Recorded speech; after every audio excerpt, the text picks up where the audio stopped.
शिव बाबा याद है ना? ओम शांति। 1 जून 2024 के ईश्वरीय महावाक्य। पहले सुनते हैं मुरली के मुख्य पॉइंट्स। बाबा ने कहा, तुम बच्चों का जैसे बाप के साथ रूहानी प्यार है, ऐसे तुम्हारा आपस में भी बहुत प्यार होना चाहिए। यानी आत्माओं का आत्माओं के साथ भी प्यार चाहिए, क्योंकि तुम सब आपस में भाई भाई हो। सतयुग में भले दैहिक संबंध होगा, परंतु वहाँ तुम आत्म अभिमानी रहते हो। तो अभी से यह अभ्यास पक्का करना है कि हम आत्मा हैं, एक शरीर छोड़ दूसरा लेते हैं। अपने को आत्मा निश्चय कर बाप को परमधाम घर में याद करना है। फिर बाबा ने कहा, बच्चे सदा याद रखो कि यह दुनिया अब बदलने वाली है और बदलाने वाला है एक बाप। वह अभी तुमको गुलगुल पवित्र बनाकर साथ ले जाएंगे। बाप कल्प में एक ही बार आकर तुम्हें पढ़ाते हैं, जिसमें तुम नंबरवार पास होते हो और फिर उस मार्क्स के हिसाब से ही निर्वाण धाम में जाकर बैठेंगे। लास्ट में बाबा ने कहा, यह पढ़ाई बहुत सिंपल भी है और बड़ी भी है, लेकिन बाप तुम्हें कितना सहज करके समझाते हैं, तो सब धारण करना चाहिए ना। भले घर में रहो, धंधा आदि भी करो, लेकिन बाप की श्रीमत है, बच्चे कहाँ भी रहते मुझे याद जरूर करो, चलते फिरते भी याद में रहो। अब सुनते हैं महावाक्यों को विस्तार से। बाबा ने कहा, मीठे बच्चे, तुम सब आपस में रूहानी भाई भाई हो। तुम्हारा रूहानी प्यार होना चाहिए। आत्मा का प्यार आत्मा से हो, जिस्म से नहीं। प्रश्न, बाप ने अपने घर की वंडरफुल बात कौन सी सुनाई है? उत्तर, जो भी आत्माएं मेरे घर में आती हैं, वह अपने अपने सेक्शन में अपने नंबर पर फिक्स होती हैं। वह कभी भी हिलती डुलती नहीं। वहाँ पर सभी धर्म की आत्माएं मेरे नज़दीक रहती हैं। वहाँ से नंबरवार अपने अपने समय पर पार्ट बजाने आती हैं। यह वंडरफुल नॉलेज इसी समय कल्प में एक बार ही तुम्हें मिलती है। दूसरा कोई यह नॉलेज नहीं दे सकता। ओम शांति। बाप बैठ बच्चों को समझाते हैं। बच्चे जानते हैं हम आत्माओं को बाप समझाते हैं और बाप अपने को आत्माओं का बाप समझते हैं। ऐसे कोई समझते नहीं और न कोई कभी समझाते हैं कि अपने को आत्मा समझो। यह बाप ही आत्माओं को बैठ समझाते हैं। इस ज्ञान की प्रारब्ध तुम नई दुनिया में लेने वाले हो, नंबरवार पुरुषार्थ अनुसार। यह भी कोई सभी को याद नहीं रहता कि यह दुनिया बदलने वाली है। बदलाने वाला बाप है। यहाँ तो सम्मुख बैठे हैं। जब घर में जाते हैं तो सारा दिन अपने धंधे आदि में ही लग जाते हैं। बाप की श्रीमत है, बच्चे कहाँ भी रहते तुम मुझे याद करो। जैसे कन्या होती है तो वह जानती नहीं कि हमको कौन पति मिलेगा। चित्र देखती है तो उनकी याद ठहर जाती है। कहाँ भी रहते एक दो को दोनों याद करते हैं। इसको कहा जाता है जिस्मानी प्यार। यह है रूहानी प्यार। रूहानी प्यार किसके साथ? बच्चों का रूहानी बाप के साथ और बच्चों का बच्चों के साथ। तुम बच्चों का आपस में भी बहुत प्यार होना चाहिए, यानी आत्माओं का आत्माओं के साथ भी प्यार चाहिए। यह शिक्षा भी अभी तुम बच्चों को मिलती है। दुनिया के मनुष्यों को कुछ भी पता नहीं। तुम सब भाई भाई हो तो आपस में जरूर प्यार होना चाहिए, क्योंकि एक बाप के बच्चे हो ना। इसको कहा जाता है रूहानी प्यार। ड्रामा प्लान अनुसार सिर्फ पुरुषोत्तम संगम युग पर ही रूहानी बाप आकर रूहानी बच्चों को सम्मुख समझाते हैं और बच्चे जानते हैं कि बाप यहाँ आए हुए हैं। हम बच्चों को गुलगुल पवित्र पतित से पावन बनाकर साथ ले जाएंगे। ऐसे नहीं कि कोई हाथ से पकड़ कर ले जाते हैं। सभी आत्माएं ऐसे उड़ेंगी जैसे टिड्डियों का झुंड जाता है। उन्हों का भी कोई गाइड होता है। गाइड के साथ और भी गाइड्स होते हैं जो फ्रंट में रहते हैं। सारा झुंड जब इकट्ठा जाता है तो बहुत आवाज़ होती है। सूर्य की रोशनी को भी ढक देते हैं। इतना बड़ा झुंड होता है। तुम आत्माओं का तो कितना बड़ा अनगिनत झुंड है, कभी गिनती नहीं कर सकते। यहाँ मनुष्यों की गिनती नहीं कर सकते। भल आदमशुमारी निकालते हैं, वह भी एक्यूरेट नहीं निकालते हैं। आत्माएं कितनी हैं वह हिसाब कभी निकाल नहीं सकते। अंदाज लगाया जाता है कि सतयुग में कितने मनुष्य होंगे, क्योंकि सिर्फ भारत ही रह जाता है। तुम्हारी बुद्धि में है कि हम विश्व के मालिक बन रहे हैं। आत्मा जब शरीर में है तो जीव आत्मा है, तो दोनों इकट्ठे सुख अथवा दुख भोगते हैं। ऐसे बहुत लोग समझते हैं कि आत्मा ही परमात्मा है, वह कभी दुख नहीं भोगती, निर्लेप है। बहुत बच्चे इस बात में भी मूंझते हैं कि हम अपने को आत्मा निश्चय तो करें, लेकिन बाप को कहाँ याद करें। यह तो जानते हो बाप परमधाम निवासी है। बाप ने अपना परिचय दिया हुआ है। कहाँ भी चलते फिरते बाप को याद करो। बाप रहते हैं परमधाम में, तुम्हारी आत्मा भी वहाँ रहने वाली है। फिर यहाँ पार्ट बजाने आती है। यह भी ज्ञान अभी मिला है। जब तुम देवता हो वहाँ तुमको यह याद नहीं रहता कि फलाने फलाने धर्म की आत्माएं ऊपर में हैं। ऊपर से आकर यहाँ शरीर धारण कर पार्ट बजाती हैं। यह चिंतन वहाँ नहीं चलता। आगे यह पता नहीं था कि बाप भी परम धाम में रहते हैं, वहाँ से यहाँ आकर शरीर में प्रवेश करते हैं। अब वह किस शरीर में प्रवेश करते हैं, वह अपनी एड्रेस तो बताते हैं।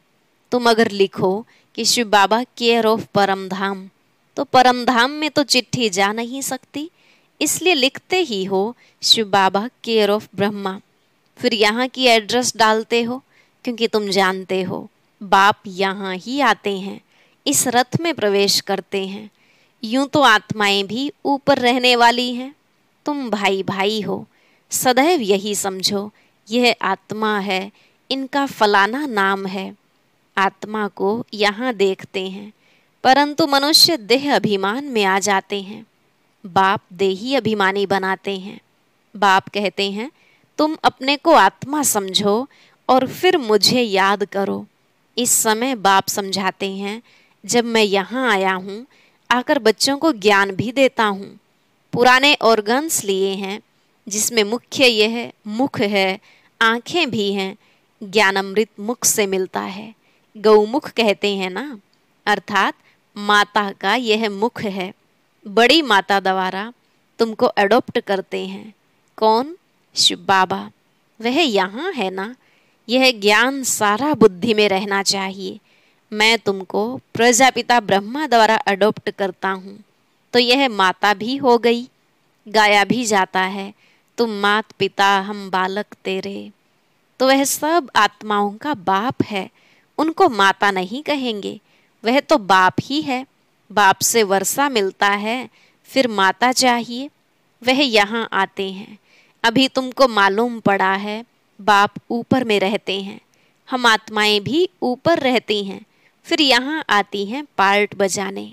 दुनिया को इन बातों का कुछ भी पता नहीं, वह तो ठिक्कर भीतर में परमात्मा को कह देते हैं, फिर तो अनगिनत हो जाएं। इसको कहा जाता है घोर अंधियारा। गायन भी है, ज्ञान सूर्य प्रगटा, अज्ञान अंधेर विनाश।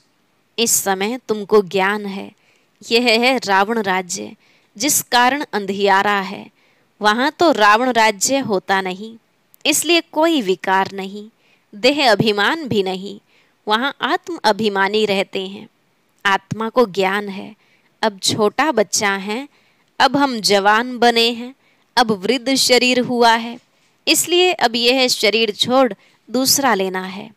वहाँ ऐसे नहीं कहते फलाना मर गया, वह तो है ही अमर लोक। खुशी से एक शरीर छोड़ दूसरा लेते हैं। अभी आयु पूरी हुई है, यह छोड़ नया लेना है, इसलिए सन्यासी लोग सर्प का मिसाल देते हैं। मिसाल वास्तव में बाप का दिया हुआ है, वह फिर सन्यासी लोग उठाते हैं। तब बाप कहते हैं यह जो ज्ञान मैं तुमको देता हूँ यह प्रायलोप हो जाता है। बाप के अक्षर भी हैं तो चित्र भी हैं। परंतु जैसे आटे में नमक। तो बाप बैठ अर्थ समझाते हैं। जैसे सर्प पुरानी खाल छोड़ देता है और नई खाल आ जाती है, उनके लिए ऐसे नहीं कहेंगे एक शरीर छोड़ दूसरे में प्रवेश करते हैं। नहीं, खाल बदलने का एक सर्प का ही मिसाल है। वह खाल उनकी देखने में भी आती है। जैसे कपड़ा उतारा जाता है, वैसे सर्प भी खाल छोड़ देता है, दूसरी मिल जाती है। सर्प तो जिंदा ही रहता है, ऐसे भी नहीं सदैव अमर रहता है। 2-3 खाल बदली कर फिर मर जाएंगे। वहां भी तुम समय पर एक खाल छोड़ दूसरी ले लेते हो। जानते हो अभी हमको गर्भ में जाना है, वहां तो है ही योग बल की बात। योग बल से तुम जन्मते हो, इसलिए अमर कहा जाता है। आत्मा कहती है अब हम बूढ़ा हो गया हूँ, शरीर पुराना हुआ है, साक्षात्कार हो जाता है। अब हम जाकर छोटा बच्चा बनूंगा। आप ही शरीर छोड़ आत्मा भाग कर जाए छोटे बच्चे में प्रवेश करती है। उस गर्भ को जेल नहीं, महल कहा जाता है। पाप तो कोई होते नहीं हैं जो भोगना पड़े। गर्भ महल में आराम से रहते हैं, दुख की कोई बात नहीं। न कोई ऐसी गंदी चीज खिलाते हैं जिससे बीमार हो जाएं। अब बाप कहते हैं बच्चे, तुमको निर्वाण धाम में जाना है। यह दुनिया बदलनी है, पुरानी से फिर नई होगी। हर चीज बदलती है। झाड़ से बीज निकलते हैं, फिर से बीज लगाओ तो कितना फल मिलता है। एक बीज से कितने दाने निकलते हैं। सतयुग में एक ही बच्चा पैदा होता है योग बल से।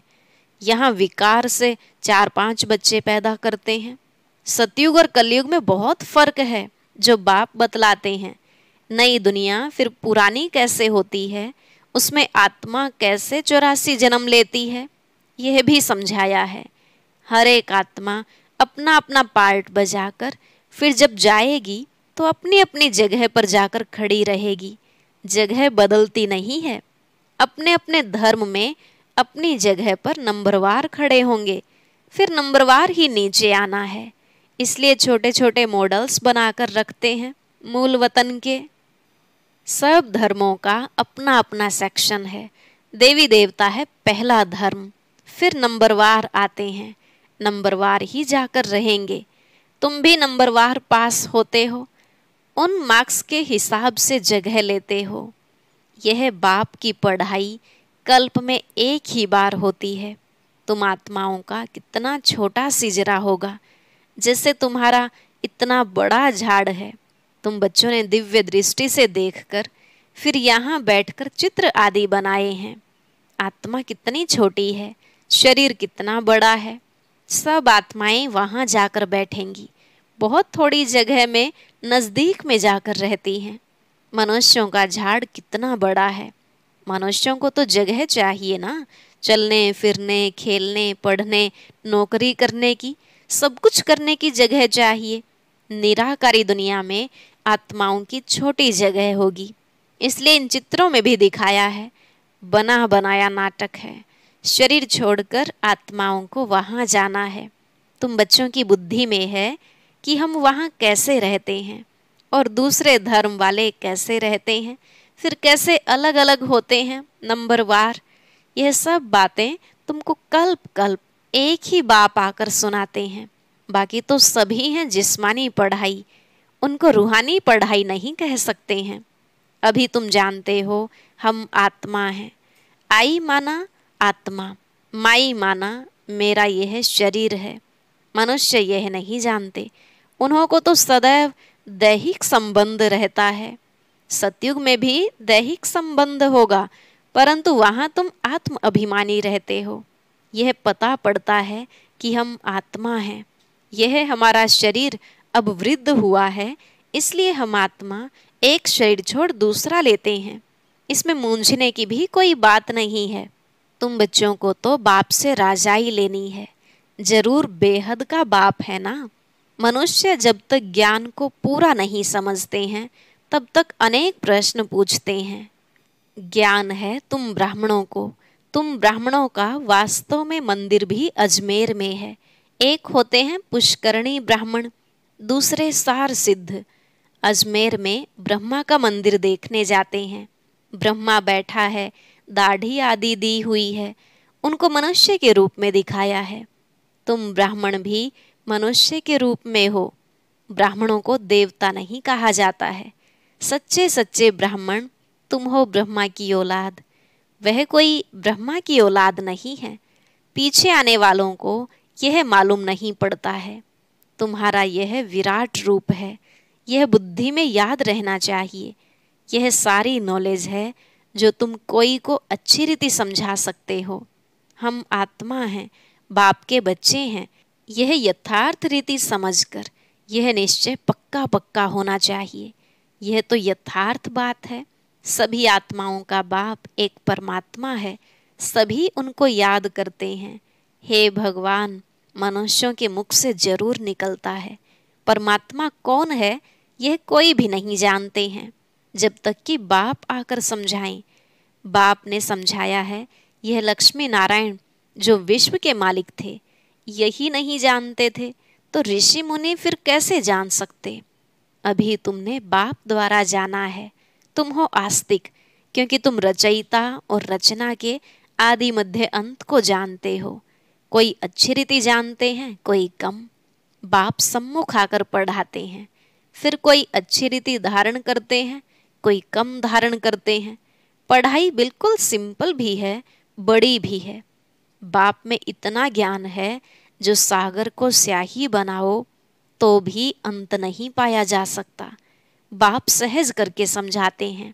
बाप को जानना है, स्वदर्शन चक्रधारी बनना है, बस। अच्छा, मीठे मीठे सिकिलधे बच्चों प्रति माता पिता बाप दादा का याद प्यार और गुड मॉर्निंग। रूहानी बाप की रूहानी बच्चों को नमस्ते। रूहानी बच्चों की रूहानी बाप दादा को नमस्ते नमस्ते, गुड मॉर्निंग। शुक्रिया बाबा, शुक्रिया। धारणा के लिए मुख्य सार। पहला पॉइंट, सदा याद सहज बनी रहे, उसके लिए चलते फिरते यह चिंतन करना है कि हम आत्मा हैं। परमधाम निवासी आत्मा यहाँ पार्ट बजाने आई हैं। बाप भी परमधाम में रहते हैं, वह ब्रह्मा तन में आए हैं। दूसरा, जैसे रूहानी बाप से आत्मा का प्यार है, ऐसे आपस में भी रूहानी प्यार से रहना है। आत्मा का आत्मा से प्यार हो, शरीर से नहीं। आत्म अभिमानी बनने का पूरा पूरा अभ्यास करना है। आज का वरदान, हद की कामनाओं से मुक्त रहे, सर्व प्रश्नों से पार रहने वाले, सदा प्रसन्न चित भव। हद की कामनाओं से मुक्त रहे, सर्व प्रश्नों से पार रहने वाले, सदा प्रसन्न चित भव। बाबा ने कहा, जो बच्चे हद की कामनाओं से मुक्त रहते हैं, उनके चेहरे पर प्रसन्नता की झलक दिखाई देती है। प्रसन्नचित कोई भी बात में प्रश्नचित नहीं होते। वो सदा निस्वार्थी और सदा सभी को निर्दोष अनुभव करेंगे। किसी और के ऊपर दोष नहीं रखेंगे। चाहे कोई भी परिस्थिति आ जाए, चाहे कोई आत्मा हिसाब किताब चुकतू करने वाली सामना करने आती रहे, चाहे शरीर का कर्म भोग सामना करने आता रहे, लेकिन संतुष्टता के कारण वे सदा प्रसन्नचित रहेंगे। स्लोगन, व्यर्थ की चेकिंग अटेंशन से करो, अलबेले रूप में नहीं। आज का व्यक्त ज्ञान मोती बहुत विशेष है, सभी भाई बहनें जरूर सुने। अव्यक्त ज्ञान मोती सुनने के लिए ऊपर दिए गए बॉक्स पर क्लिक करें।